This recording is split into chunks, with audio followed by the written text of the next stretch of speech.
तो ये जो है हमारा प्लान है ना, आने वाला 15 जून तक का प्लान है, तो आप निश्चिंत रूप से रहें, बस इसको ही फॉलो करना है अभी। और ये प्लान उसके लिए बहुत आसान रहेगा। जो अभी तक मेरे प्लान जो है 25-26 दिन का जो प्लान हम लोग रिवीजन का किए हैं, वो अगर उसको तुम लोग फॉलो किए हो तो तुम्हारे लिए बहुत ईज एट ईज जो बोलते हैं ना, उस पर तुम लोग रहोगे। सही है। तो देखो, पहले जो है तुमको 9 मई से 11 मई, इसमें तुमको ज्योग्राफी को 3 दिन देना है। उसके बाद 13th मई से 15th मई तुमको साइंस एंड टेक देना है, इसमें 2 दिन देना है। बीच में 12th मई को तुम्हारा अभ्यास है, उसको तुम लोग उस दिन तुमको कुछ नहीं पढ़ना है, रिलैक्स करना उस दिन, ठीक है। तो इससे जो है हमारा सेकंड राउंड ऑफ रिवीजन जो है कंप्लीट हो जाएगा तुम्हारा 15th मई तक। ठीक है। उसके बाद जो है थर्ड राउंड ऑफ रिवीजन हमारा शुरू होता है, ठीक है। क्योंकि करंट अफेयर हम लोग 2 सूर से कर रहे हैं ना, इसलिए करंट अफेयर के लिए एक अलग से स्लॉट इसमें अलॉट किया गया है। वही 9 से 11 का पढ़ोगे, 204 पढ़ोगे, है ना। 7 से 9 और 8 से 12, एक सेकेंड, एक गड़बड़ हुआ, सॉरी सॉरी। 9 से 12 और 2 से 5, है ना। और 7 से 9, या फिर 8 से 10, ये तुम इसमें तुम करंट अफेयर पढ़ोगे। ठीक है। ये थर्ड राउंड ऑफ रिवीजन जो है ना, उसमें तुम हिस्ट्री को दोगे 2 दिन, 17 मई तक कंप्लीट हो जाएगा। पॉलिटी को दोगे 1 दिन, 18 मई तक कंप्लीट हो जाएगा। इकोनॉमी को दोगे 1 दिन, 19 मई तक कंप्लीट हो जाएगा। ज्योग्राफी एनवायरमेंट को फिर से 3 दिन दो। ज्योग्राफी एनवायरमेंट में 3 दिन इसलिए दे रहे हैं, इसका टाइम नहीं घटा रहे, क्योंकि वाइल्ड लाइफ सेंचुरी हो गया तुम्हारा, नेशनल पार्क हो गया, स्पीसीज इन न्यूज है, वो सब भी देख रहे हैं ना। और कुछ कुछ स्पीसीज हम एक्स्ट्रा भी बताए हैं वाइल्ड लाइफ प्रोटेक्शन एक्ट के अमेंडमेंट के थ्रू, है ना। तो एक्ट वगैरह भी देखना है, तो इसे थोड़ा टाइम लेना उसमें, है ना। इसमें मैक्सिमम फोकस जो है 3 दिन ना, 2 दिन तुम इन्वायरमेंट का देना, 1 दिन ज्योग्राफी भी देना, ठीक है। 22 मई तक तुम्हारा पूरा कंप्लीट हो जाएगा। साइंस एंड टेक पे 2 दिन देना, है ना। तो 24 मई तक तुम्हारा जो है एक तरह से third round of revision complete हो जाएगा। इसीलिए बीच में क्या होगा, 25th को बफर रखना या फिर रेस्ट रखना, है ना। अगर कोई काम तो कोई एक्टिविटी कोई टॉपिक तुमको लग रहा है कि तुम मिस कर गए हो इसमें से, तो उसको यहाँ पर निपटाओ, नहीं तो फिर 25 को रेस्ट करो, ठीक है। क्योंकि 26 जो है तुम्हारा वो लास्ट अभ्यास है ना, इसको ऐसा ही देना है जैसे तुम फाइनल एग्जाम देने जा रहे हो, ठीक है। तो 25 को माथा में उतना लोड लेना मत, है ना। पढ़ाई के पीछे भागना मत ज्यादा, उसी को मतलब ये जो है तुम्हारा मॉक है, और बहुत हद तक ना तुम्हारा रिफ्लेक्ट भी करेगा किस तरह से तुम परफॉर्म कर रहे हो अभ्यास, लास्ट वाले अभ्यास में। मार्क्स मैटर नहीं करता है, लेकिन किस तरह से आखिरी अभ्यास में तुम परफॉर्म कर रहे हो, वो तुम्हारा ना एक तरह से उस दिन क्या में मेंटेलिटी रहेगा उसको शो करेगा, ठीक है। तो साइकोलॉजिकल बार जो तुम तोड़ने का कोशिश कर रहे हो उतने दिन से, वो चीज टूट जाएगा इस दिन, ठीक है। उसके बाद जो है फोर्थ राउंड ऑफ रिवीजन तुम्हारा शुरू होता है, ठीक है। 9 से इस बीच में क्या करना है ना, तुम्हें ना ऑल्टरनेट डेज में ना फुल लेंथ टेस्ट देने का कोशिश करना है। जैसे 9 से 11 फुल लेंथ टेस्ट दोगे जीएस का, और 12:30 तक एनालिसिस करना, उससे ज्यादा एनालिसिस मत करना, ठीक है। मैं क्योंकि देखो 9:30 तक 11:30 तक का है ना, तो 10:30 तक ना तुम्हारा फुल लेंथ टेस्ट ना मैक्सिमम कंप्लीट हो जाता है। तो 2 घंटा ना एनालिसिस के लिए बहुत है। एनालिसिस मतलब वही देख लेना कि किस तरह का क्वेश्चन में तुक्का मारे थे, कौन सा कहाँ पर तुम्हारा नॉलेज गैप हो रहा है, तो जो नॉलेज गैप होगा उसको टेस्ट पे फुलफिल कर लेना। टेस्ट जो होगा फुल लेंथ टेस्ट, वो हम फॉरवर्ड प्रोवाइड करेंगे तुम लोग को, ठीक है। अपना से मत मत चुन लेना कोई भी, ठीक है। उसके बाद जो है 2 से 4 जो है तुम सी सेट दोगे टेस्ट, और 5 बजे तक उसका एनालिसिस करोगे। दोनों सेम दिन ही, दोनों चीज सेम डे नहीं करना है। अगर एक दिन 9 से 11 पढ़ रहे हो जीएस, तो फिर अगले दिन जो है फर्स्ट डे अगर मान लो ये कर रहे हो, तो फिर सेकंड डे तुमको ये करना है, ठीक है। दोनों एक साथ नहीं करोगे, दोनों एक साथ करोगे तो करोगे कुछ नहीं, बस टाइम वेस्ट करोगे, ठीक है। और वो 7 से 9 और 8 से 10 वाला जो है करंट अफेयर, उस पर फोकस करना, ठीक है। क्या पता करंट अफेयर का परसेंटेज बढ़ा दे इस बार यूपीएससी, ये भी तो हो सकता है, क्योंकि कुछ ज्यादा ही नीचे कट ऑफ चला गया ना। तो हो सकता है कि करंट अफेयर से कट ऑफ थोड़ा ऊपर लेने की कोशिश करें, या फिर हो सकता है सी साइड के पेपर ही इजी कर दे, क्या पता। ऐसे यूपीएससी को भरोसा नहीं है, ठीक है।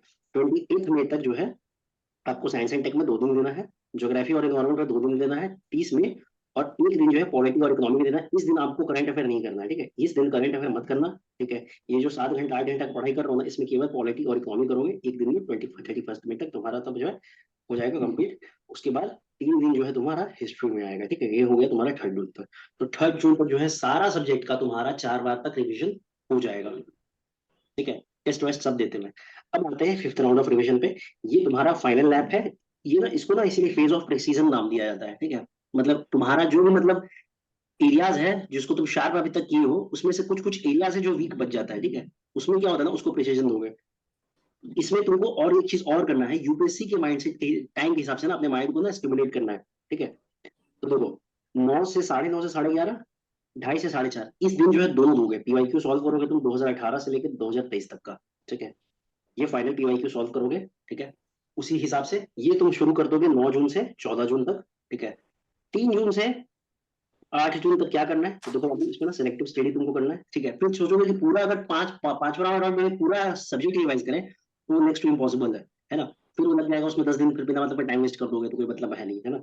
तो अल्टीमेटली जो है तुमको इसमें जो है 3 जून से 8 जून जो है तुमको जो फील होता है कि जो तुम्हारा वीक एरिया बच गया है, ठीक है, उस पर तुम फोकस करो। मेरे हिसाब से देखो, जनरली जो है स्टूडेंट का जो एक एवरेज जो बता रहे हैं, जो वीक एरिया बचता है ना, वो ये जहाँ पर उन लोगों को फोकस करना चाहिए, जैसे इकोनॉमी में मनी एंड बैंकिंग पे फोकस करना चाहिए, बाकी कंसेप्चुअल क्वेश्चन जो होता है वो बन जाता है।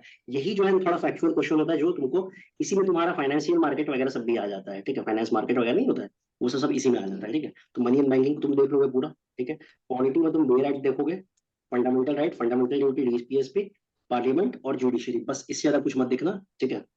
साइंस एंड टेक में क्योंकि बायोटेक्नोलॉजी इतना बार तुम लोग पढ़ चुके हो, है ना, तो इस वक्त ना फिर से वापस रिवाइज करने को उसको कोई जरूरत नहीं, औचित्य कोई बनता नहीं है, ठीक है।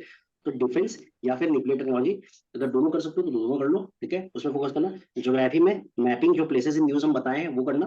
दूसरा फोकस तुम रखना क्लाइमेटोलॉजी पे, ठीक है, दोनों का, वर्ल्ड की भी क्लाइमेटोलॉजी पे और इंडियन क्लाइमेटोलॉजी पे भी, ठीक है। वर्ल्ड का जो क्लाइमेटोलॉजी होगा वो चैप्टर जो है जीसी लॉन्ग से जहां जहां बताए ना वो कर लेना, ठीक है, उसके बाहर मत जाना, ठीक है। उसके बाद तुम्हारा इन्वायरमेंट आएगा, तो इसमें वही तुम्हारा स्पीसीज आ जाएगा, नेशनल पार्क आ जाएगा, वो देख लेना जो मतलब बताए हुए हैं, वाइल्ड लाइफ प्रोटेक्शन एक्ट वगैरह सब भी देख लेना, ठीक है। हिस्ट्री में जो है फिर से लगा पूरा कथा मत पढ़ना शुरू कर देना, ठीक है। एंशियंट और मिडिवल का जो टर्म्स है ना उसको करना, ठीक है। मिडिवल के टर्म्स के लिए सतीश चंद्रा का अपेंडिक्स है ना, उसको रेफर करना। और एंशियंट और मिडिवल के जो मतलब ऑफिस बियरर्स वगैरह है उसके लिए पूनम दलाल का तुम लोग को बताए हुए हैं, है ना, वो चीज कर लेना, ठीक है। स्टडी आवर्स जो है, अच्छा इस वीक में ना स्टडी आवर्स को तुम लोग घटा देना, ठीक है, क्योंकि तुमको अपने ब्रेन ब्रेन को मैक्सिमम मैक्सिमम रिलैक्सेशन वाले मोड में ले जाना है, ठीक है। अब आप रिलैक्सेशन से रिलैक्सेशन की तरफ बढ़ेंगे, ठीक है। तो स्टडी आवर जो है 4 से 5 घंटा ही में रखना, उससे ज्यादा मत रखना। कोशिश करना कि तुम्हारे न्यूरॉन्स जो है बहुत हद तक एक्टिवेटेड रहे, ठीक है। तो ज्यादा लोड मत देना, क्योंकि फिर ब्रेन भी जो है तुम्हारा थकेगा, ठीक है। तो इस वीक जो है 3 से 8 जून जो है, इसमें स्टडी आवर को अगर 4-5 घंटा से ऊपर रखते हो तो ब्रेन थकेगा, जो कि तुम्हारे परफॉर्मेंस को भी परेशान करेगा, ठीक है, ठीक है। तो फिर अब सब कुछ हो जाता है तुम्हारा। 3 से 8 जून क्या करोगे, यही वीक एरियाज पे फोकस करोगे, ठीक है। या फिर अगर आप तुम्हारे हिसाब से कोई और तुम्हारा अगर वीक एरिया है तो उसको उसको भी तुम देख सकते हो, ठीक है। फिफ्थ राउंड ऑफ रिविजन में फिर वही, फिर और उसके बाद फिर 9 से 14 जो है वही पीवाईक्यू का सिमुलेशन दोगे तुम, ठीक है। इसमें जो है करना कुछ मत, ये टाइम और ये टाइम में करना, पढ़ाई कर करना होगा तो वही 7 से 10 कर लेना पढ़ाई, ठीक है। उससे ज्यादा पढ़ाई करने का जरूरत नहीं है, टेस्ट दो, एनालिसिस करो, पढ़ाई करो, है ना। जो जो थीम एरिया जो कि तुमको लगता है, अब फिर पीवाईक्यू में भी बहुत सारा एरिया होता है ना जो तुमको लगता है कि इसका नोट्स बनाना चाहिए, ऐसे पीवाईक्यू करवाते करवाते हम बता देंगे कि किसका नोट्स बनाना है, किसको इग्नोर करना है ना। तो उस बेसिस पे जो है तुम लोग देख लेना अपना, ठीक है। और उसी को बताते चलना, देखते चलना उसी को, गूगल थोड़ा बहुत करना पड़ेगा, पीवाईक्यू भी देखते हैं बहुत समय ना अंदर से कुछ कुछ उत्सुकता होता है, तो उसको भी पीवाईक्यू करना। मतलब 9 से 14 जो है ना तुम्हारा कोर क्रक्स जो है ना अल्टीमेटली पीवाईक्यू के ही इर्द गिर्द तुम्हारा पूरा प्रिपरेशन को होना चाहिए, ठीक है। फिर उसके बाद एक्स्ट्रा तुमको टाइम पढ़ना है तो वही 7 से 9 पढ़ लेना, ठीक है। बस 2 घंटा ये 2 और पढ़ना एक्स्ट्रा, ठीक है, इससे ज्यादा पढ़ने की जरूरत नहीं है। और इसमें भी कुछ नया मत पढ़ना शुरू कर देना, हालांकि मैं पता है मेरे को कोई नया भी नहीं पढ़ रहे होंगे, ठीक है। उसके बाद आता है फाइनल जो आता है तुम्हारा 15 जून। 15 जून को जो है तुम अपना एडमिट कार्ड प्रिंट करवाओगे। सेंटर को एक बार फिर से वेरीफाई करना है, गुप्ता जी सुन रहे हैं, सेंटर को फिर से वेरीफाई कीजिएगा, ऐसा ना कि कहीं और सेंटर लेके पहुंच गए और तब फिर तकलीफ होगा, ठीक है। 15 जून को कुछ नहीं पढ़ना है, बिल्कुल कुछ नहीं पढ़ना है, ठीक है। Do whatever you want to do. बकरा को हलाल करने से पहले खिलाया पिलाया जाता है, अपना ब्रेन को पूरा से पूरा रिलैक्स करो, है ना। यहाँ पर मतलब बकरा मतलब ब्रेन है, ठीक है।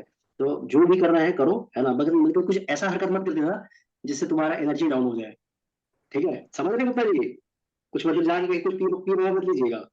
हाँ, आइसक्रीम का मैक्सिमम खाना हुआ, है ना, ठीक है। सोर्सेज क्या रहेगा सुनिए, सोर्सेज रहेगा एंशियंट इंडिया, समरी शीट जो दी है वो, अगर समरी शीट के साथ जो पैरेलली अपना नोट्स बनाया है उसको भी रेफर करना। मीडियम में जो मेरे क्लास नोट्स है उतना ही करके जाना, ठीक है।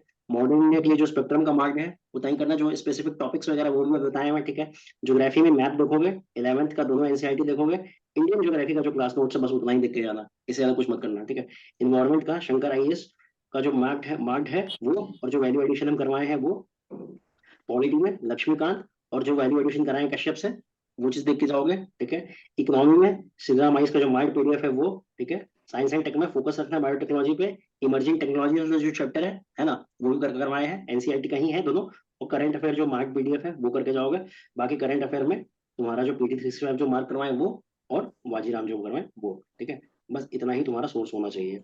इतना ही सोर्स के इर्द गिर्द जो है आने वाला 39 डेज जो है आपको घुमाना है। 48th डे जो होगा वो आपका विनिंग डे होगा, डी डे नहीं बोलते कभी, है ना। विनिंग डे होगा आपका। आप लोग सबको जाइएगा, बढ़िया से परफॉर्म करिएगा, कट ऑफ से 10 नंबर ऊपर लाइएगा, है ना। थोड़ा सा मेरे को भी खुशी दीजिए, है ना, फिर हम लोग अपना मेंस का तैयारी शुरू करेंगे। ठीक है।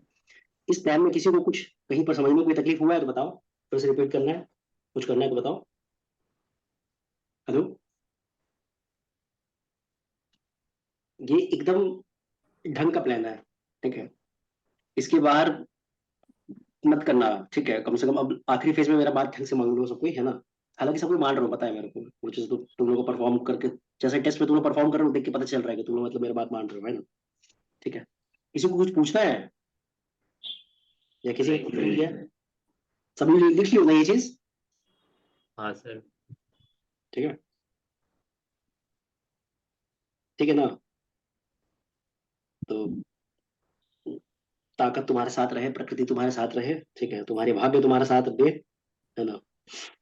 और सबसे इम्पोर्टेंट तुम्हारा दिमाग तुम्हारा साथ दे, है ना। ये मेरा कामना है। ठीक है। तो चलो एंड करते सेशन।